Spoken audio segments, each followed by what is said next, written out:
기도합니다. 아멘.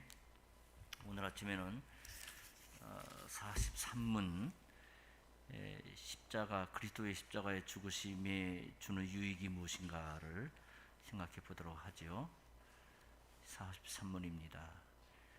그리스도의 십자가의 제사와 죽으심에서 우리가 받는 또 다른 유익은 무엇입니까? 답: 그리스도의 죽으심의 공효로 우리의 옛사람이 그와 함께 십자가에 달리고 죽고 장사되며, 그럼으로써 육신의 약한 소욕이 더 이상 우리를 지배하지 못하게 되고, 오히려 우리 자신을 그분께 감사의 제물로 드리게 됩니다. 이것은 이제 43문은 결국 신자가 이 세상에서 받는 유익이 무엇인가를 얘기하는 대목이 되는데요.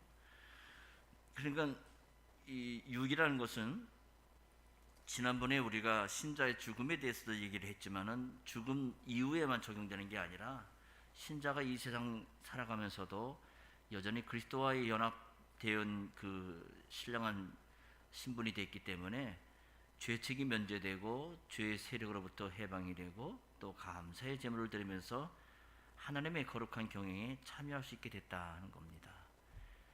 이건 놀랍지 않습니까?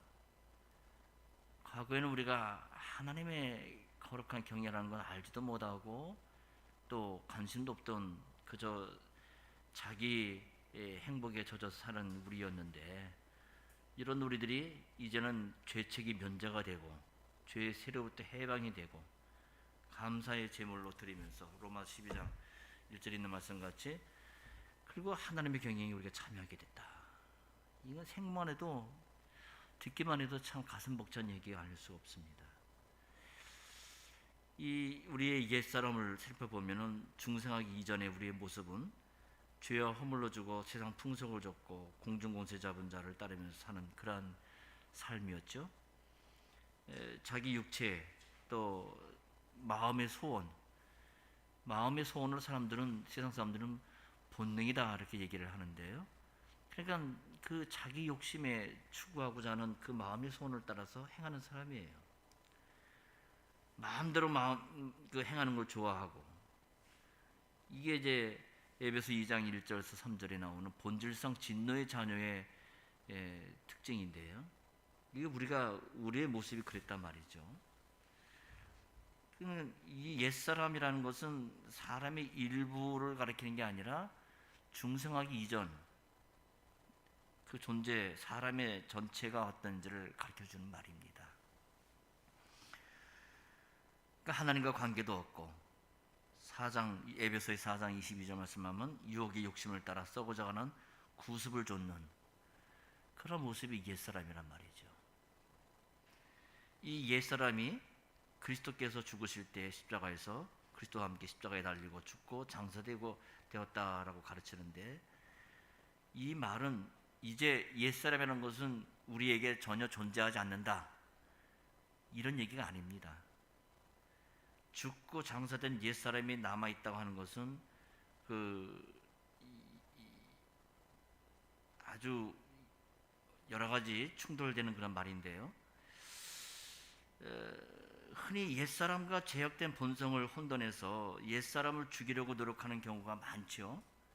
이미 그리스도와 함께 죽은 옛사람을 죽이고자 한다는 것은 잘못된 거예요. 죄악된 본성을 따르지 않는 가장 효과적인 방법은 옛사람이 그리스도와 함께 십자가에 못 박혀 죽었다는 것을 받아들이는 겁니다. 믿는 거예요. 내가 내 스스로 노력해서 옛사람을 죽이고자 노력하는 게 아니라 이미 그리스도와 함께 십자가에 못 박혔다는 사실을 받아들이고 믿는 거예요.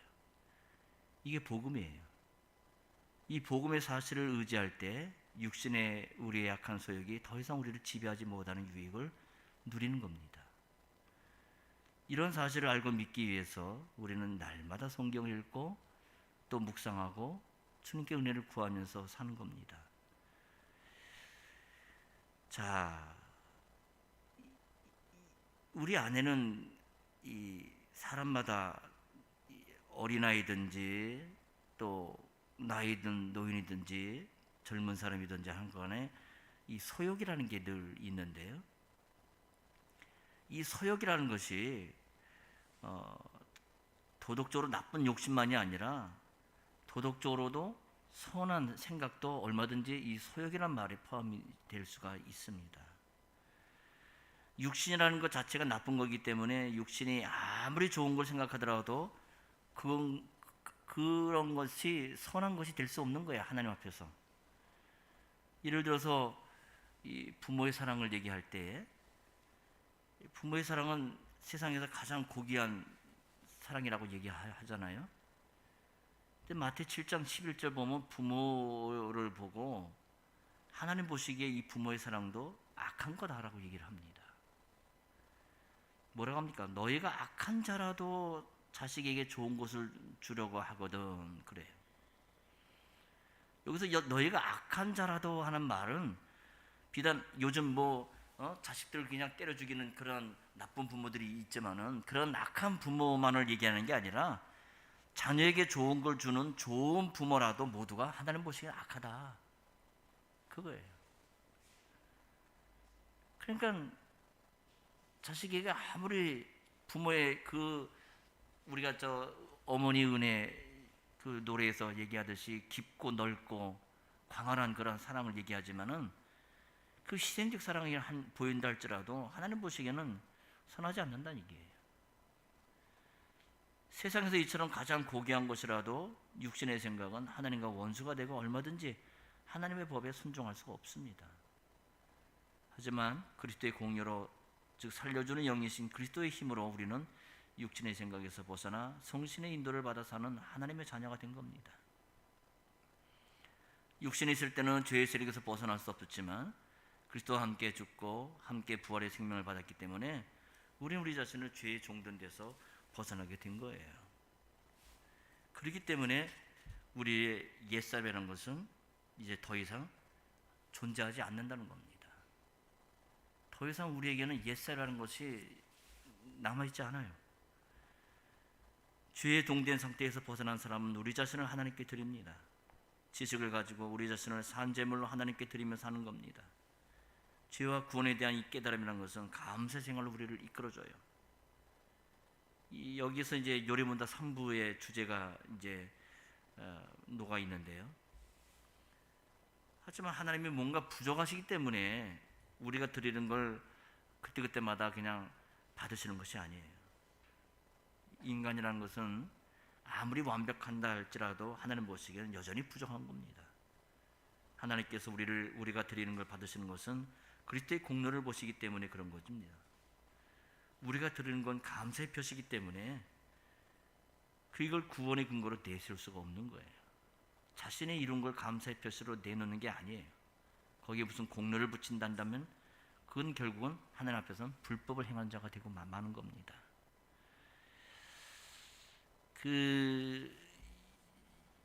그리스도 안에서 잔다라고 얘기할 때 그 부분을 좀 더 설명할 필요가 있겠는데요. 이 제세례파 사람들은 그리스도인의 영혼이 재림 때까지, 예수님 재림 때까지 잔다라고 주장을 합니다. 그렇지만 부자와 나사로의 우리가 예수님 비유에서 볼 수 있는 것처럼 신자의 영혼은 그리스도와 함께 하나님 앞에서 명백한 의식을 갖고 하늘의 기쁨을 누리면서 몸의 영광스러운 부활을 기다리고 있는 거예요.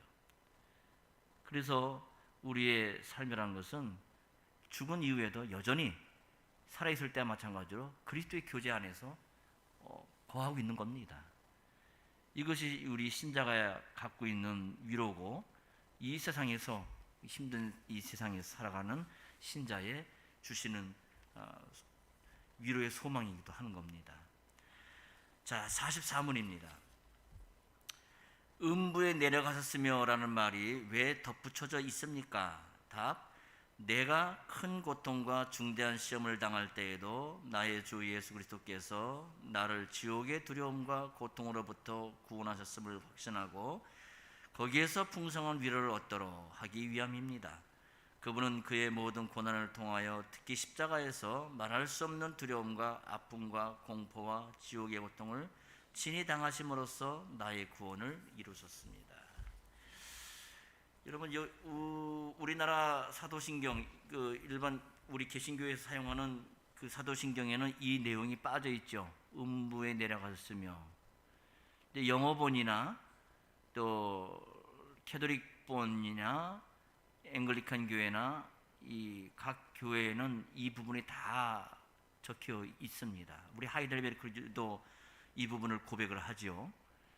우리 한국본에서 왜 이 말이 빠졌는지는 교회 역사에서 명확하지가 않습니다. 초본본에는 우리나라 초본 개신교의 사도신경 초본 판본에는 이 구절이 있었지만은 후에 이게 어느 시기에 이게 빠져서 지금까지 왔는데 이게 왜 빠졌는지 이해도 못하고 알 수가 없는 상황입니다. 근데 이 부분은 굉장히 중요한데요. 음부에 내려가셨으며, 이 구절은 약 390년 경으로 추정되는 소위 아킬레이안 그 고백서로부터 나오기 시작해서 사도신경 공인본에 이제 포함이 됐습니다. 그러니까 고대 교회로부터 여러 가지 논의가 된 구절이 바로 이 구절인데요. 자, 여기에서 우리는 몇 가지를 좀 생각해 보고자 합니다. 첫째는 음부라는 말이 도대체 무슨 의미인가 하는 거고요. 두 번째는 이 사도신경의 맥락에서 이 말을 이해하고자 하는 거고, 세 번째는 다른 성경 말씀과 비교해서 이 말이 뜻하는 바를 좀 이해하고자 하는 겁니다. 이 음부라는 말은 세 가지 의미가 있습니다. 음부에 내려가셨으며 라고 하는데, 하데스라는 말이죠. 이 하데스라는 이 음부라는 말은 첫째, 하나님을 믿지 않는 자들이 하나님의 심판을 받는 곳, 게헨나, 지옥과 같은 의미로 사용되는 경우입니다. 우리가 누가복음 16장 23절에 보면은 부자와 나사로 비유에서 나오는 이 음부라는 곳이 있죠. 단순히 죽어서 가는 곳만이 아니라 고통을 당하는 곳을 음부라 이렇게 부릅니다. 두 번째는 무덤, 죽은 자들이 거하는 곳을 가리켜서 음부라 하는데, 이 경우에는 죽음의 권세와 밀접히 연결돼서 이 말을 사용하고 있죠. 세 번째는 상징적으로 지옥의 고통을 의미하는 경우가 있습니다. 가령 시편 18편 5절 6절 보면은 음부의 줄이 나를 두르고 사망의 올무가 내게 이르렀도다. 내가 환난에서 여호와께 아뢰며 나의 하나님께 부르짖었더니 저가 그 전에서 내 소리를 들으시며. 그리고 사망의 줄이 나를 두르고 음부의 고통이 내게 미침으로 내가 환난과 슬픔을 만났을 때라고 시편 116편 3절에 이야기를 할 때, 이 음부의 고통이라는 것은 실제로 사망이 아니고 사망이나 환난이나 큰 슬픔을 생각나게 하는 고통을 의미합니다. 자, 그런데 이 음부에 내려갔으며라는 이 말과 관련해서 몇 가지 해석이 우리가 참고를 할 수 있겠는데요. 로마 교회 같은 경우는 이 음부를 지옥으로 해석해서 받아들입니다. 그래서 예수님께서 돌아가신 후에 그의 몸이 무덤에 있는 동안에 예수님의 영혼이 지옥에 내려가셨다 이렇게 이야기를 하죠. 물론 예수님께서 지옥에 내려가서 그곳에 형벌받을 일은 없기 때문에 내려가신 목적을 가리켜 지옥의 변방, 이 지옥의 변방을 캐톨릭에서는 뭐라고 하냐면 림보라고 합니다. 림보. 여러분들 단테 신곡에 보면 림보라는 말을 거기 나오는데, 그 구약의 성도들은 아직 그리스도를 보고 믿은 자들이 아니기 때문에 구약의 선조들은 이 선조 림보라는 곳에 머물러 있다. 곧바로 천국에 가는 게 아니라 선조 림보라는 곳에 있다. 그래서 거기서부터 구원하기 위해서 음부에 내려갔었다 이렇게 말하는 거예요.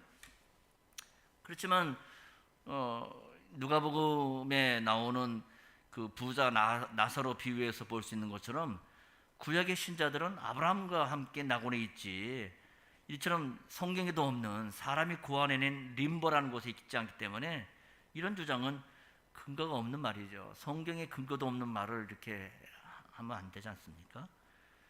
구약의 성도들은 의인의 죽음에는 소망이 있다. 민수기 23장 10절에 그렇게 고백을 했고, 후에는 시편 73편 24절 보면 영광으로 영접하실 것을 구약의 성도들은 소망을 했던 겁니다.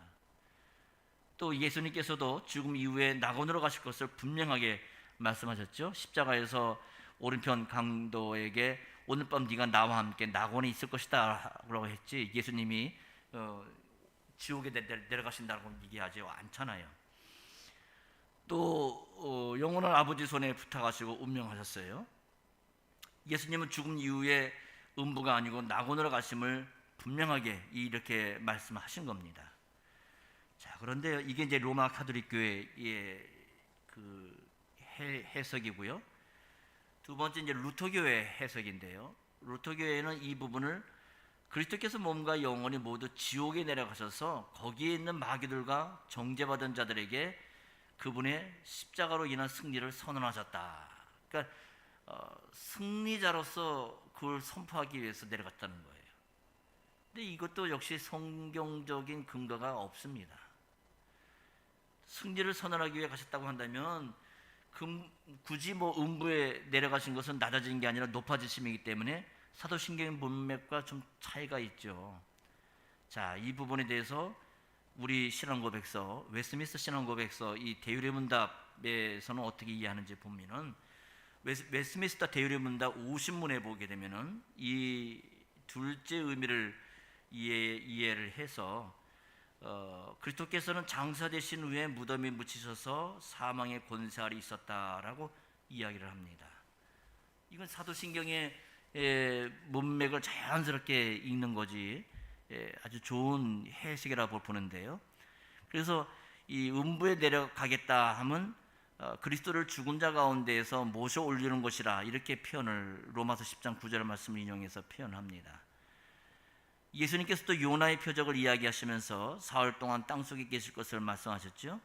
음부의 권세와 죽음 자체를 점령하기 위해서 가장 낮은 위치에 내려가신 것을 고백하는 겁니다. 여기 대유리문답 50문 제가 한번 읽어보겠습니다. 웨스트민스터. 그의 죽음 이후 그리스도의 낮아지심은 어디에 있습니까? 그의 죽음 이후 그리스도의 낮아지심은 그가 묻히신 것과 제3일까지 죽은 자의 상태와 사망의 세력 아래 계속 있는 것입니다. 이것은 다른 말로는 그가 음부에 내려가셨으며 라는 말로 표현되었습니다. 이게 이제 웨스트민스터 대유리문답의 해석입니다. 자, 그런데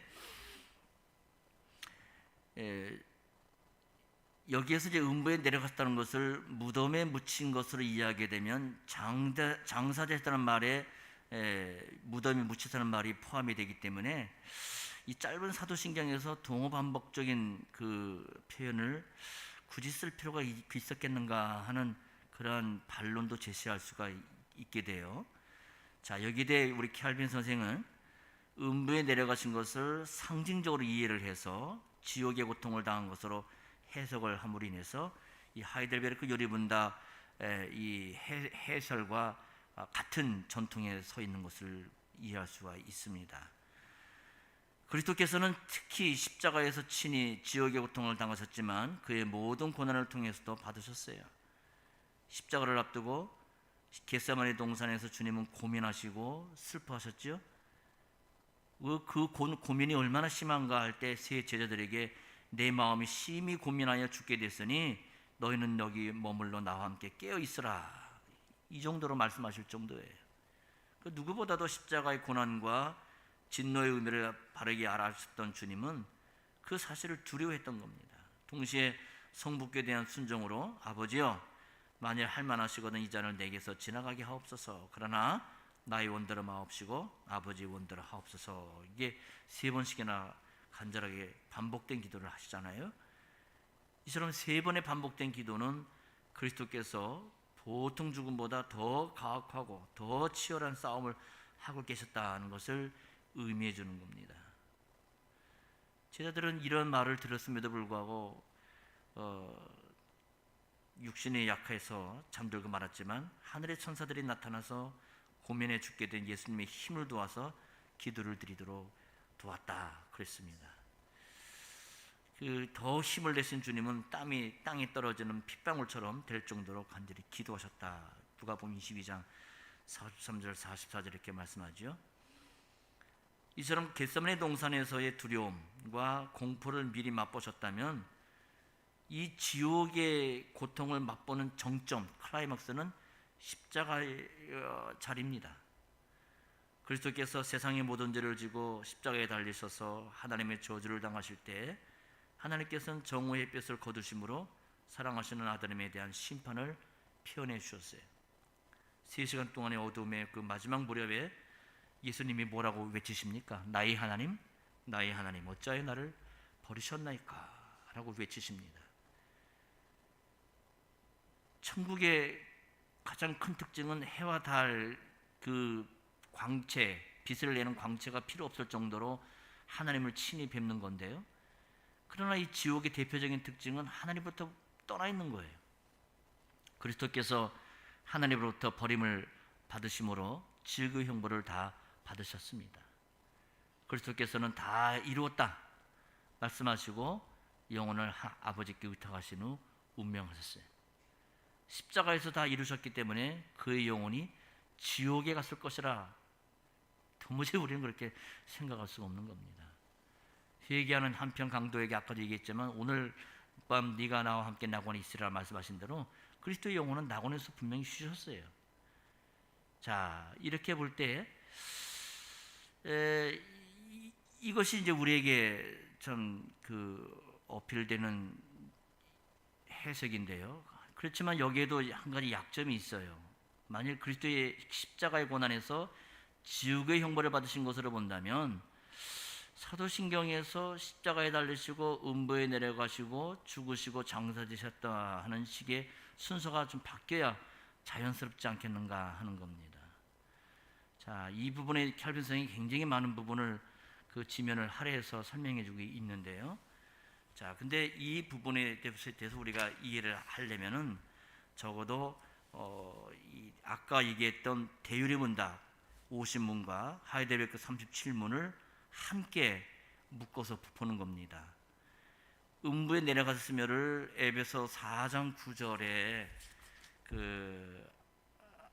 4장 9절 보면 그런 말씀이 있죠. 하늘에 올라가셨다 하셨은즉 땅 아래의 곳으로 내리셨던 것이 아니면 무엇이냐 해서 그 예수님이 올라가시면서 하나님의 사역자들을 사로잡아서 교회의 선물로 내려주신 것을 말씀해주고 있는데요. 여기서 이제 아래 곳으로 내리셨다는 표현이 사도신경의 그 그리스도 원문과 같습니다. 그러니까 에베소 4장 9절을 이해를 해서 땅 아래 곳을 우리가 보게 될 때 이 지옥 혹은 음부 강화를 주장하는 사람은 땅의 아래 곧 지옥이나 음부로 내려갔다 이렇게 해석을 합니다만은 에베소 4장에서는 땅의 높음과 낮은 곳에 대한 대비가 없어요. 부활해서 하늘에 오르신 것과 땅에 내려오신 걸 대비하기 때문에 땅 곧 아래 곳을 이해하는 것으로 자연스럽습니다. 따라서 이 에베소 4장 9절에 따라 음부에 내려갔으며를 예수님의 지상사역에 대한 요약으로 볼 경우 웨스민스터 대요리 문답과 지금 하이델베르크 요리 문답에 강조한 부분을 모두 포괄할 수 있는 장점이 있게 됩니다. 그러니까 이것을 풀어갈 수 있는 방법이 음부에 내려갔으며를 풀 수 있는 방법은 에베소 4장 9절이에요. 즉 지옥의 고통을 십자가에 받으신 것뿐만 아니라 무덤에 묻혀 사망의 세력 아래에 있는 모든 것을 음부에 내려가셨다는 말로 포괄할 수가 있는 겁니다. 그러니까 이 경우에도 음부라는 말이 문자적인 무덤이 아니고 상징적으로 해석됐지만 켈빈 선생처럼 십자가에만 국한시키지 않고 문자적으로 무덤에 묻히신 것도 포함할 수 있기 때문에 더 나은 이해가 아닌가 생각이 됩니다. 여기 하이델베르크 37문에서는 그리스도의 고난을 이렇게 고백하죠. 그리스도는 이 세상에 사셨던 모든 기간에 생애의 마지막 시기에 모든 인류의 죄에 대한 하나님의 진노를 자신의 몸과 영혼에 짊어지셨습니다. 그래요.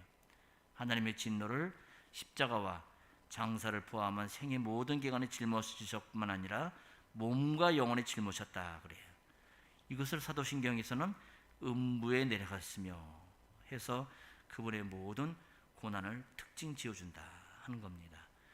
여기에서 우리는 두 가지 우리의 유익을 받을 수 있겠는데요. 그리스도께서 말할 수 없는 두려움과 아픔과 공포와 지옥의 고통을 당하셨다는 사실로 인해서 우리로 하여금 그리스도께서 당하신 고난으로 인해 나를 지옥의 두려움과 고통으로부터 구원하셨음을 확신하고 거기에서 풍성한 위로를 얻게 하신다는 점이에요. 두 번째는 음부를 사망의 세력을 잡은 것으로 이해하면서 우리는 더 이 큰 위로를 받을 수 있게 됩니다. 그리스도께서 무덤에 일어나셨기 때문에 무덤도 더 이상 사망의 권세가 있는 것이 아닙니다. 그리스도께서는 음부의 열쇠를 가지신 분이고 원하는 자들을 거기서부터 구원해 내십니다. 따라서 신자로서 이 세상을 살아갈 때 사람으로서는 헤어나올 수 없는 큰 고통 가운데 떨어지기도 하고 또 죽음의 고통에 생각나게 하는 극한 위기를 만나는 경우도 있지만 이러한 위기, 이러한 고난 가운데서 어느 쪽을 택할 것인가의 기로에 실존적으로 중대한 결단을 내릴 경우가 우리는 많은데 이런 순간에 우리는 지옥의 고통 또 어려움을 겪으시고 심지어 무덤에 묻히신 주님을 생각하고 우리도 주님과 함께 고난을 받는 쪽을 얼마든지 선택할 수가 있는 겁니다. 이런 부분에서 음부에 내려갔으며 이 부분이 얼마나 큰 중요한 은혜를 주는가 하는 사실을 배울 수가 있겠습니다. 기도하죠. 돌아가신 하나님, 오늘 아침엔 그리스도의 십자가의 죽으심으로 인한 우리의 유익이 무엇인지 내려가서서 음부에 내려갔으며라는 그 말을 우리가 사도신경으로 고백하면서 그리스도께서 이 세상에서 당하신 지옥의 고통과 또 더불어 그로 인한 내려가심으로 인하여서 우리가 얼마만큼 큰 유익을 얻을 수 있는지를 배울 수 있게 되었습니다.